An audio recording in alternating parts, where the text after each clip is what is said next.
padrão que vem se intensificando na sociedade humana com relação aos relacionamentos interpessoais é o de que devemos esperar que os outros nos sirvam. Observe comigo um exemplo prático disso, em como esse padrão sorrateiramente vem se infiltrando em nossa consciência. Observemos qual é a nossa reação quando, ao irmos a um estabelecimento comercial e às vezes por um problema do sistema, o caixa ou o atendente não consegue nos liberar da fila rapidamente. E ao invés de termos empatia com a pessoa, nós ficamos furiosos com a demora, que nem é culpa dela, e muitos chegam ao extremo de xingar a pessoa. Afinal, sentem-se superiores a ela, esquecendo que ali está um ser humano igual a eles, que também não está feliz com aquela situação. E aí, você já teve esse tipo de reação? Se sim, percebe como você pensa que está nesse mundo para ser servido e não ao contrário? A Bíblia, palavra de Deus, sempre vem na contramão das ideias humanas e padrões da sociedade humana. Com relação ao relacionamento interpessoal, Deus, por meio de Sua palavra, revela que nós fomos criados por Ele para servirmos. Quando Ele criou nossos primeiros pais, Adão e Eva, deu-lhes ordens de serviço, disse para que eles cultivassem de forma boa e inteligente o planeta Terra. Deus, desde o início da humanidade, já estabeleceu o padrão divino do servir ao outro. Afinal, Adão e Eva deveriam servir a Deus e, como consequência, serviriam um ao outro, pois cultivando o planeta de forma boa, estariam transformando o lugar de sua morada em um lugar bom de viver para ambos e para a sua descendência, nós, os demais seres humanos.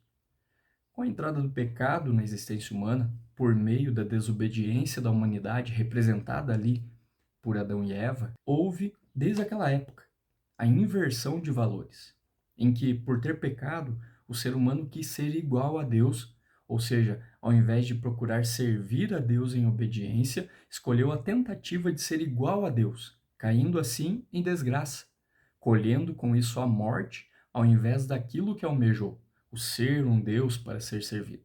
Quando Deus alcança uma pessoa com a sua graça e revela seu Filho Jesus como Salvador a essa pessoa, tal pessoa passa a compreender que o padrão divino para seus relacionamentos com os demais é o de servir ao outro, sem esperar nada em troca, mas servir por obedecer ao mandamento de Deus, sabendo que, com isso, estará agradando a Deus e fazendo a sua vontade. Pois, segundo a Bíblia, demonstramos nosso amor a Deus aqui na terra, por meio de nossas ações, que devem ter por base o amor a Deus e ao nosso próximo. Servir é algo imprescindível à vida de toda aquela pessoa que diz servir e amar a Deus. O serviço é a expressão mais clara e concreta desse amor. Servir não está atrelado, em primeiro lugar, ao próximo em si, mas a Deus, que nos ensinou a servir ao outro quando enviou Jesus para morrer por pecadores na cruz. Esse foi o serviço de Deus em favor do próximo. Ele não apenas falou para servirmos, ele mesmo nos serviu com graça, enviando Jesus para nos perdoar. Jesus, Deus encarnado, nos serviu. Portanto, devemos servir aos demais. Leia comigo dois textos da Bíblia Sagrada. Um encontra-se na carta de Paulo aos Gálatas, capítulo 5, versículo 13. Gálatas, capítulo 5, versículo 13. Paulo diz o seguinte: Irmãos, vocês foram chamados para a liberdade, mas não usem a liberdade para dar ocasião à vontade da carne. E o outro texto é 1 Pedro, capítulo 4, versículo 10. 1 Pedro, capítulo 4, versículo 10. Vejamos o que agora Pedro está nos ensinando. Cada um exerce o dom que recebeu para servir os outros, administrando fielmente a graça de Deus em suas múltiplas formas. O nosso mundo emprega vários critérios para avaliar a grandeza de alguém. É grande quem exerce muito poder sobre os semelhantes, quem ocupa alta posição social, quem dirige uma grande empresa, quem conseguiu reunir riquezas e posses, quem realizou uma façanha muito difícil, quem goza de grande popularidade junto ao público. De modo geral, as pessoas tendem a achar que ser grande significa poder controlar muitas pessoas ou recursos. Mas Jesus, ele aperta o botão desliga dessa ideia. Lá em Marcos capítulo 10, versículos 43 e 44, ele diz o seguinte: não será assim entre vocês. Ao contrário, quem quiser tornar-se importante entre vocês deverá ser servo, e quem quiser ser o primeiro deverá ser escravo de todos. Paulo, fazendo eco ao ensinamento de Jesus, ele escreve aqui em Gálatas capítulo 5, dizendo que, irmãos, vocês foram chamados para a liberdade, mas que não é para usar a liberdade para dar ocasião à carne. Ao contrário, sirvam uns aos outros mediante o amor. Pedro também apresenta esse mandamento ensinado por Jesus quando ele diz aqui em 1 Pedro 4,10 que cada um dos cristãos deve exercer o dom que recebeu de Deus para o quê? Para servir aos outros e de forma sábia, de forma correta, pois ele diz assim, administrando fielmente a graça de Deus em suas múltiplas formas. Na província da Galácia, Paulo e Barnabé fundaram igrejas durante a primeira viagem missionária. Mais tarde, certos homens chegaram e começaram a ensinar a esses cristãos que, para serem agradáveis a Deus, eles precisavam aceitar a circuncisão e a responsabilidade de praticar a inteira lei de Moisés. Sabendo disso, Paulo imediatamente escreveu uma carta de advertência e recordação, lembrando aos cristãos gálatas que Cristo tinha libertado eles da escravidão ao legalismo e dando-lhes o seu espírito para viverem por meio da fé. Ao mesmo tempo, Paulo advertiu aos Gálatas que não usassem a sua liberdade como desculpa para se entregarem ao egoísmo desenfreado. Antes, deveriam considerar-se servos, não da lei, mas uns dos outros, pelo amor de Jesus. Servir uns aos outros mediante o amor significa que livre e espontaneamente nos dispomos a realizar a favor dos irmãos qualquer serviço necessário ou útil ao seu bem-estar espiritual, emocional, mental ou físico. Uma das primeiras coisas que o carcereiro de Filipos fez após a sua conversão foi servir, diz lá em Atos capítulo 16, versículo 33. Naquela mesma hora da noite, o carcereiro lavou as feridas deles, em seguida, ele e todos os seus foram batizados. Pedro, na sua primeira carta, no capítulo 4 que nós lemos, ele utiliza um verbo para enunciar o mandamento de serviço. Pedro indica que devemos ser garçons uns dos outros. Paulo, em Gálatas, usa um verbo ainda mais forte. Devemos ser escravos uns dos outros. Isso significa que devemos dar aos interesses e às necessidades dos irmãos aquela importância que um escravo precisa dar à vontade do seu senhor. Agradar primeiro ao irmão sempre que possível, essa é a atitude indicada pelo Novo Testamento. Paulo diz também lá em 1 Coríntios capítulo 10 o seguinte: também eu procuro agradar a todos de todas as formas, porque não estou procurando o meu próprio bem, mas o bem de muitos para que sejam salvos. Somos ligados uns aos outros por elos de amor, como servos. Como isso, então, se aplica de forma concreta ou prática a nós?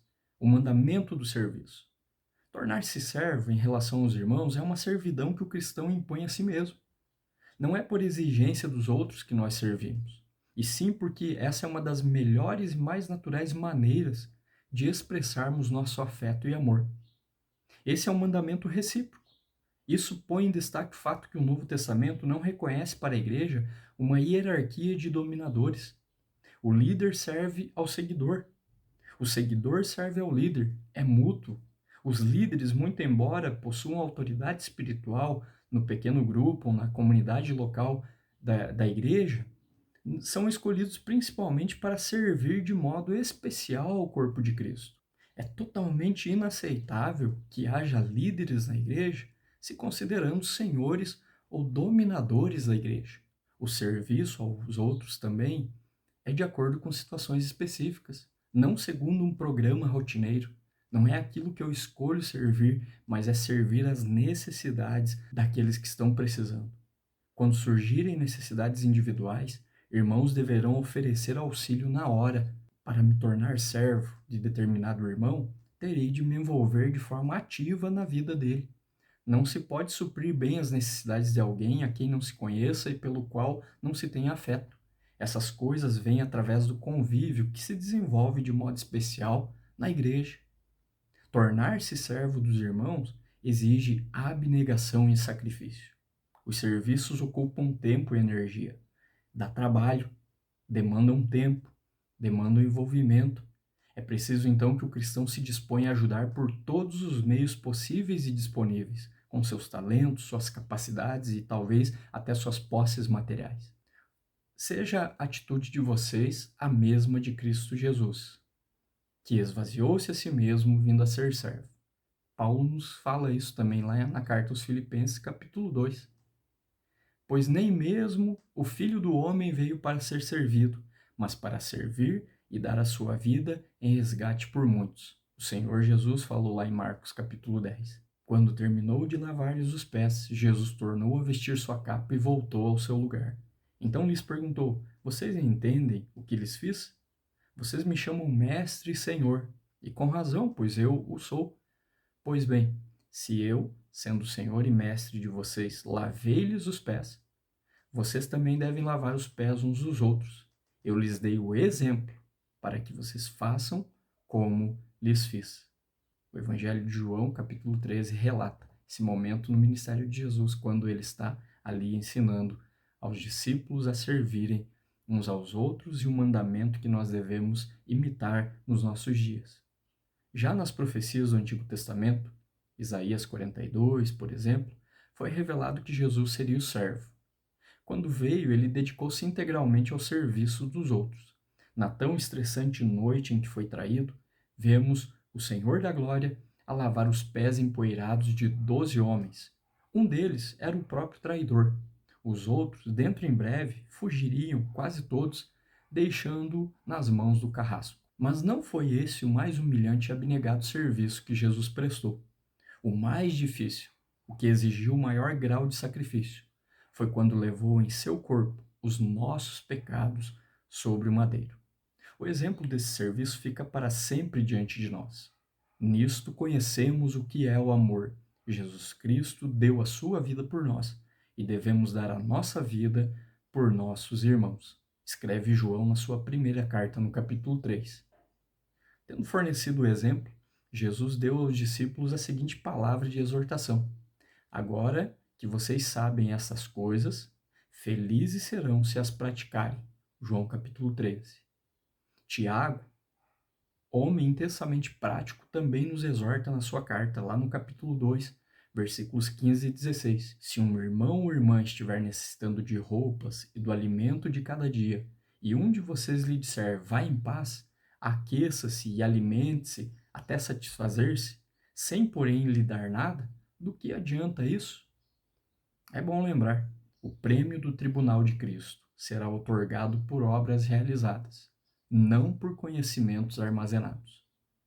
Há muitas maneiras em que poderemos manifestar a nossa qualidade de servos uns dos outros. O mandamento parece focalizar aquelas coisas práticas e corriqueiras de que os irmãos tantas vezes estejam precisando. Vamos ver alguns exemplos de serviços mencionados no Novo Testamento. Levarmos os fardos pesados uns dos outros, Gálatas capítulo 6. Compartilhar com aqueles que nos ensinam a palavra de Deus coisas boas que possuímos, Gálatas 6 também, no versículo 6. Sermos mutuamente hospitaleiros, 1 Pedro capítulo 4. Empregarmos o dom espiritual em benefício do irmão, 1 Pedro capítulo 4. Ajudar com roupas, alimentos aos irmãos necessitados, Tiago capítulo 2. Mas não precisamos de uma lista como essa que acabamos de ver, alguns itens aqui, pormenorizada.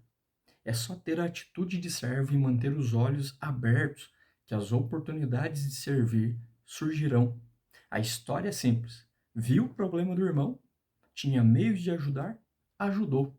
Logo, você e eu temos a aprovação de Deus, pois estamos obedecendo o mandamento dele de serviço, de servir uns aos outros. Este mandamento é de grande importância à igreja. Tornando-nos servos uns dos outros, demonstraremos de maneira muito prática, diante do mundo e dos irmãos, que nos amamos uns aos outros. É por meio do serviço que o amor evita limitar-se a um conceito abstrato, teórico, e se demonstra de modo visível, palpável. É quando servimos uns aos outros que o corpo de Cristo, a igreja, pode desempenhar os seus ministérios. E assim, O corpo cresce e progride para a glória de Deus. Uma igreja em ação será diferenciada do mundo em que cada um dos irmãos servirá aos demais incondicionalmente. Será uma comunidade que demonstrará na prática do servir o amor que aprendeu de seu Deus. Também será uma comunidade em que o servir estará diretamente ligado à sua adoração a Deus, em imitação a Jesus. Uma igreja em ação servirá até a volta do Senhor.